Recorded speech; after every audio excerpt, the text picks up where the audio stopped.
Good morning students. आज हम पढ़ेंगे human I and the colourful world. इस चैप्टर के बारे में हमने थोड़ा बहुत पहले पढ़ा हुआ है, अब हम विस्तार से पढ़ेंगे। 8th क्लास में आपने आई की स्ट्रक्चर के बारे में और फंक्शनिंग के बारे में थोड़ा पढ़ा हुआ है। इस चैप्टर में हम और टॉपिक भी डिस्कस करेंगे। इस चैप्टर में जो हम मुख्य टॉपिक डिस्कस करने वाले हैं वो है human I, the parts and function of human eye, power of accommodation and least distance of distinct vision, defect of vision and their correction, expression for refractive index of prism, dispersion, rainbow, atmosphere reflection and scattering of light। ये मुख्य topic रहेंगे हमारे। सबसे पहले हम बात करते हैं structure of eye, internal structure of eye. इसके जो मुख्य मुख्य पार्ट हैं आपने पढ़ा है। सबसे पहले जो आई है उसके मुख्य पार्ट कौन कौन से हैं उसके बारे में ये डायग्राम बनाना आता है। तो डायग्राम इम्पोर्टेंट है अपने सिलेबस के हिसाब से। तो मनुष्य की जो आँख है यानी मानव की जो आँख है वो एक कैमरे की भांति कैसा यंत्र है, एक ऑप्टिकल यानी लाइट से संबंधित इंस्ट्रूमेंट है यानी यंत्र है। जैसे कैमरा होता है, अगर लाइट नहीं है तो कैमरे के अंदर जो फ़ोटो नहीं आएगी, ठीक है ना। लाइट अगर किसी ऑब्जेक्ट के ऊपर पड़ती है और उसके बाद लाइट रिफ्लेक्ट होती है, वही लाइट हमें दिखाई देती है, तो वो ऑब्जेक्ट के रूप में दिखाई देती है आप। तो ये मेन मुख्य मुख्य जो पार्ट हैं वो क्या है, क्रिस्टलाइन लेंस। हमारी आँख में लेंस होता है, एक क्रिस्टलाइन लेंस है। Aqueous humour, this is the part which is present between the cornea and lens, then pupil। इसके हम पढ़ेंगे फंक्शनिंग के बारे में, सभी पार्ट्स के बारे में डिस्कस करेंगे। आइरिस, कॉर्निया,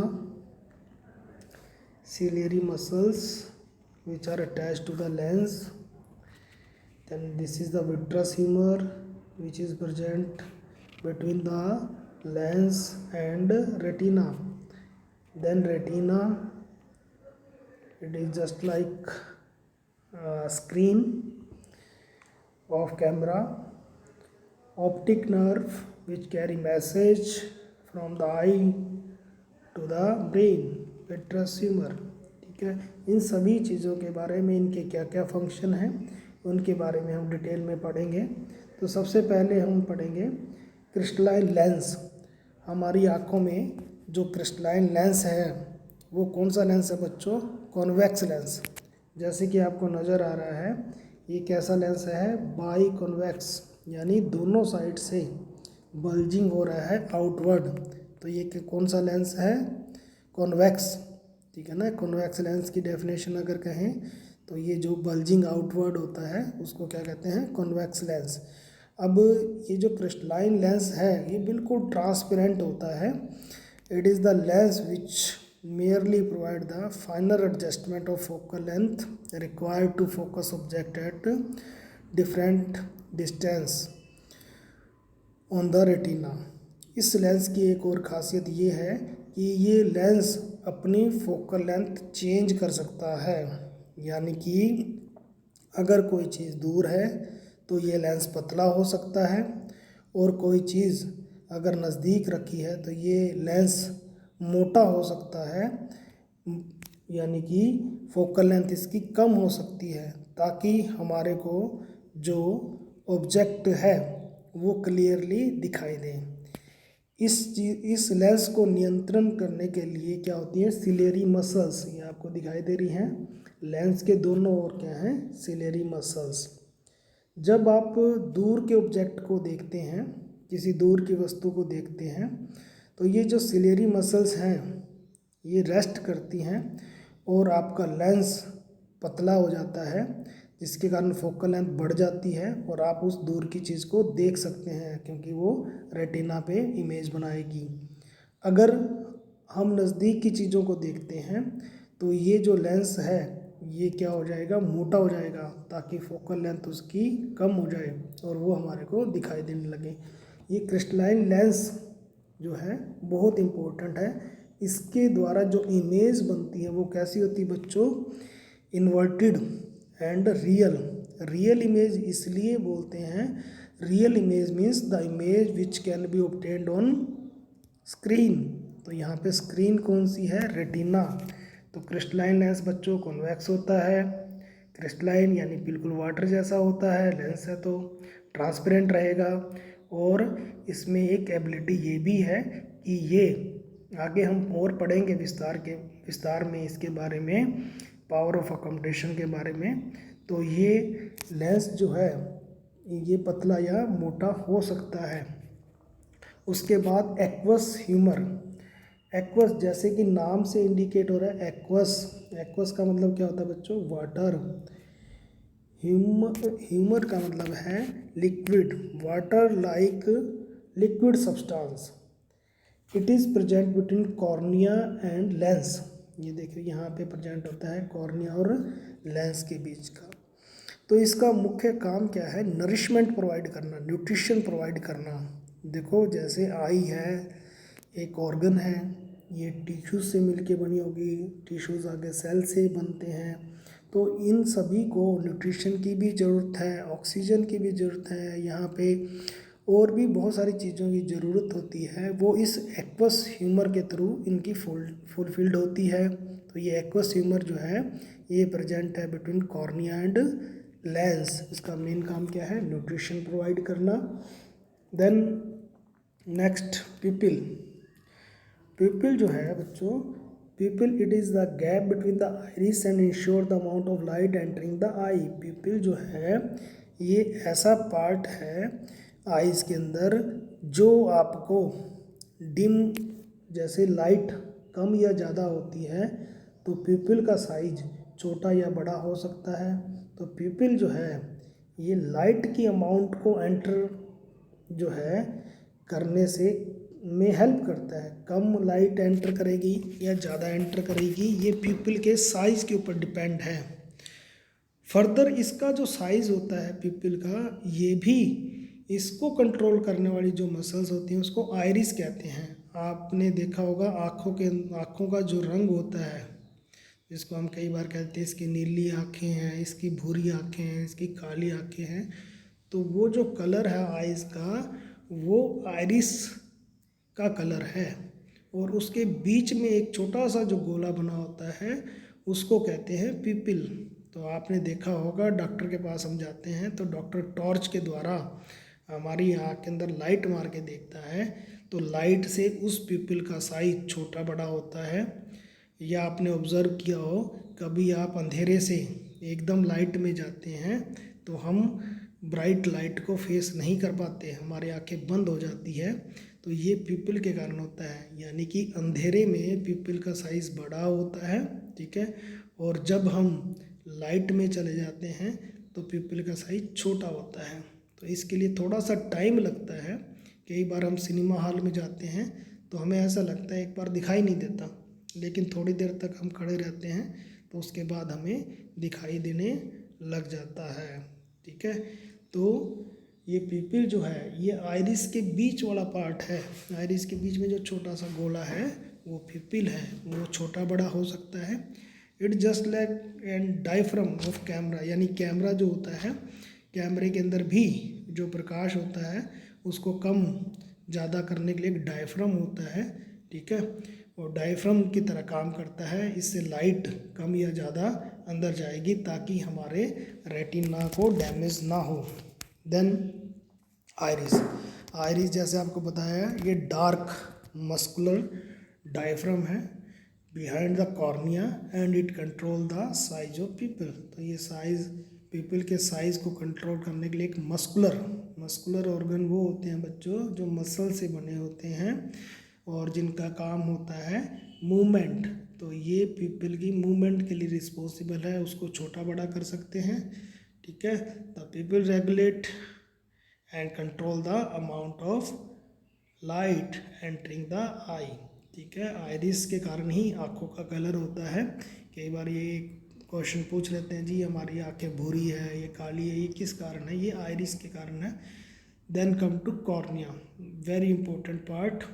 ये वो पार्ट है जिसको हम हिंदी में स्वच्छ मंडल बोलते हैं, ये बिल्कुल ट्रांसपेरेंट होता है। Cornea is a thin membrane which forms the transparent bulge. Bulge का मतलब क्या है बच्चों, ये वाला जो पार्ट है, ये वाला जो सबसे बाहर वाला पार्ट है, ये बिल्कुल ट्रांसपेरेंट होता है, ठीक है। On the front surface of the eye ball light enter in the I through it.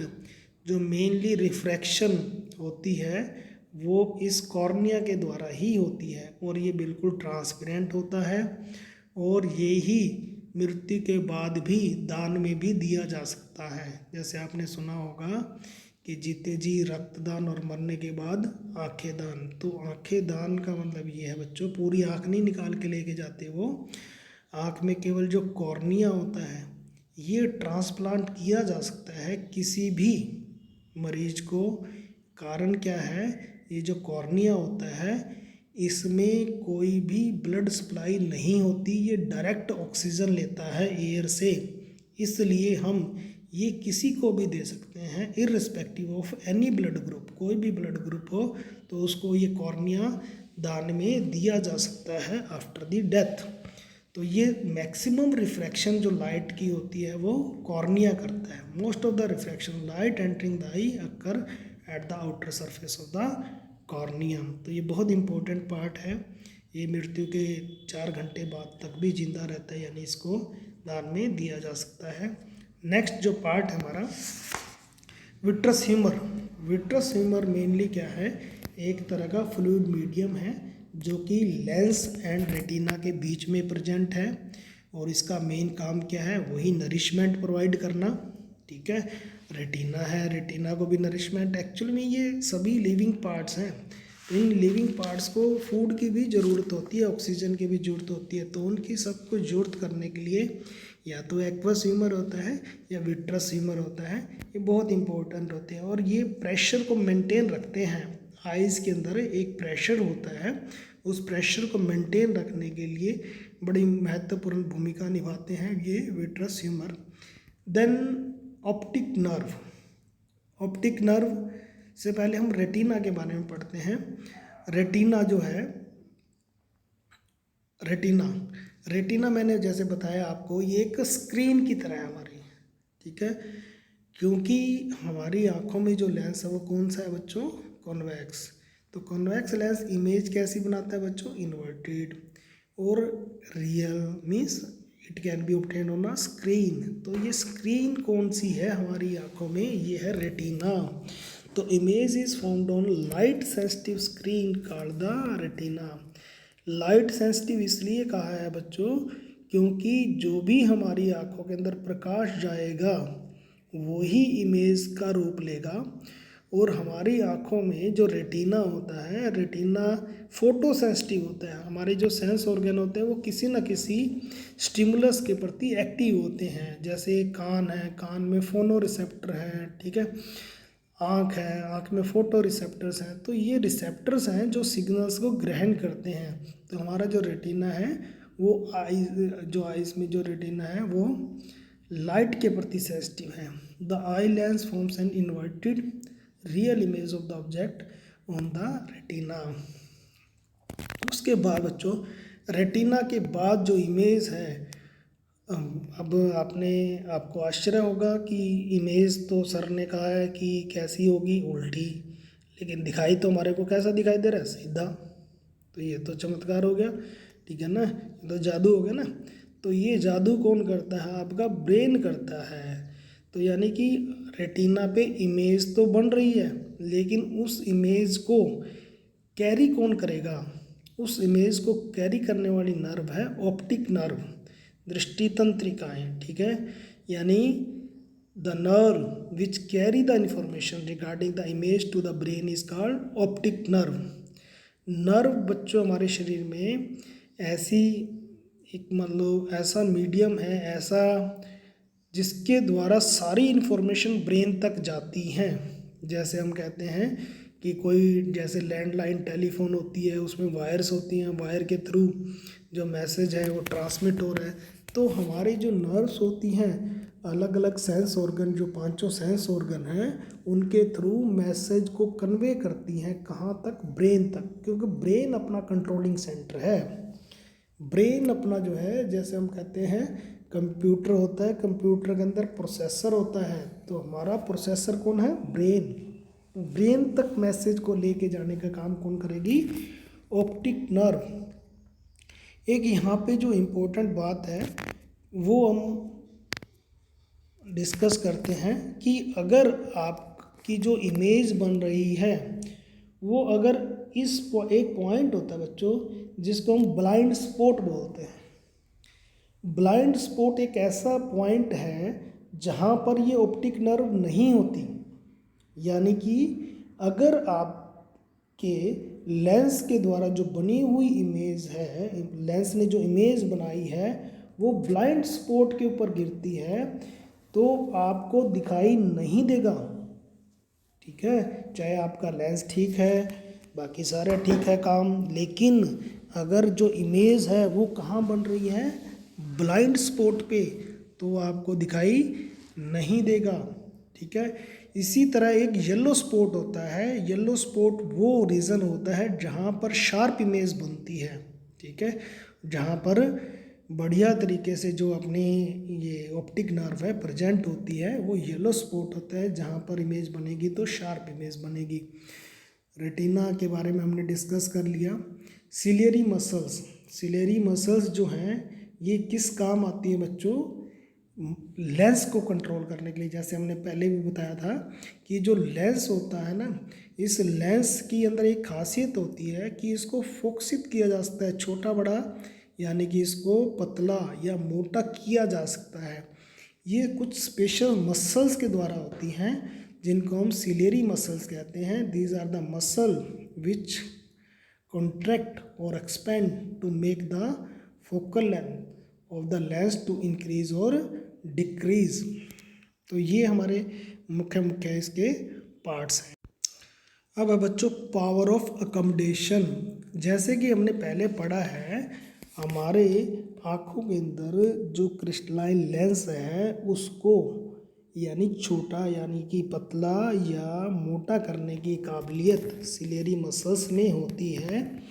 तो यानी कि हम दूर की चीज़ों को भी देख सकते हैं और नज़दीक की चीज़ों को भी देख सकते हैं। That is called power of accommodation. The ability of eye lens to adjust its focal length is called power of accommodation. यानी कि हमारी आँखों के लेंस की फोकल लेंथ को एडजस्ट करने के लिए की एबिलिटी को हम क्या कहते हैं, पावर ऑफ अकोमोडेशन। तो ये जो पावर ऑफ अकोमोडेशन है वो किसके कारण आती है, सिलियरी मसल्स के कारण। The eye lens is composed of fibrous jelly like material and it's curvature can be modified. यानी कि जो आई लेंस है वो फाइब्रस जेली लाइक मटीरियल का बना होता है और उसकी कर्वेचर को मॉडिफाइड किया जा सकता है by use of ciliary muscles. Hence the focal length can be changed as per requirement. This enable us to see the distant और नियर बाय ऑब्जेक्ट क्लियरली। तो आप नज़दीक की चीज़ों को भी देख सकते हैं और बहुत दूर की चीज़ों को भी देख सकते हैं। जैसे आपको चंद्रमा नज़र आता है या कोई बहुत दूर पहाड़ी है या बहुत दूर कोई पेड़ है वो भी नज़र आता है। हो सकता है उसको थोड़ा एडजस्ट करने में टाइम लगे आपकी आँखों को, लेकिन वो दिखाई देगा। कई बार हमें लगता है ना वो दूर से कोई आ रहा है, हमें ऐसा लगता है कि पहचान नहीं आ रहा, तो थोड़ा थोड़ा जब वो नज़दीक आता है तो हमें पहचान आने लग जाता है। तो आपकी आई भी उस समय एडजस्ट कर रही होती है फोकल लेंथ को और वो आपको नज़र आने लगता है। इसको क्या कहते हैं, पावर ऑफ अकोमोडेशन, ठीक है। नेक्स्ट जो है हमारी जो देखने की जो है एक सीमा होती है, यानी कि जो रेंज ऑफ विज़न, ठीक है ना, जिसको दृष्टि प्राश कहते हैं। यानी कि आप सोचते हैं कि जी मेरे को तो दूर दूर की चीज़ें दिखाई देती हैं, मैं तो दूर दूर तक देख सकता हूँ। ठीक है, आप दूर की वस्तुएं तो देख सकते हैं, लेकिन कभी आपने सोचा है आप कितनी नज़दीक की जो नज़दीक है उस अगर उन वस्तुओं को देखना है, कितने नज़दीक तक आप उन वस्तुओं को देख सकते हैं। इसके लिए हम सिंपल सी एक एक्टिविटी कर सकते हैं कि जिस बुक से आप पढ़ रहे हैं उस बुक को आप अपनी आँखों के नज़दीक लेके आए, तो धीरे धीरे आपको पता लगेगा जैसे जैसे आप उस बुक को अपनी आँखों के नज़दीक लेके आएंगे तो उसके अंदर वाले जो अक्षर हैं वो आपको ऐसा धुंधला धुंधला सा दिखाई देने लगेंगे। और अगर बहुत ज़्यादा जोर देंगे आप तो आपकी आँखों में आंसू भी आ सकते हैं। तो आपकी आँखों के अंदर जो डिस्टिंक्ट का मतलब होता है अलग अलग देखने की काबिलियत, फिर वो अक्षर ना आपको सभी एक जैसे नज़र आएंगे, ऐसे लगेंगे सारे अक्षर आपस में मिल गए। ठीक है, तो जो हमें लेंस को जो इसकी फोकल लेंथ को चेंज करने की जो एबिलिटी है उसकी कोई ना कोई लिमिटेशन तो होगी ना बच्चों।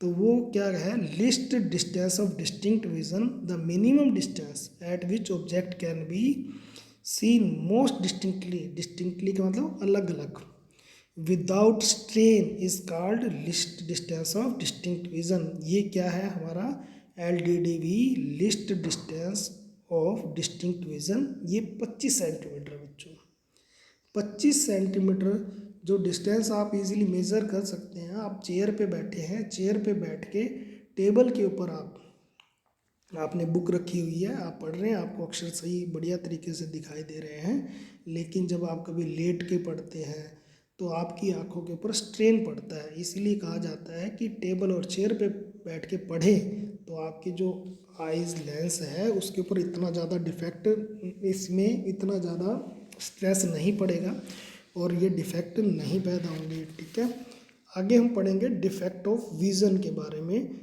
यानी कि जैसे आपने सुना है डॉक्टर के पास जाते हैं हम भी, यानी कि आँखों में कोई ना कोई हमारे पास रोग हो गया।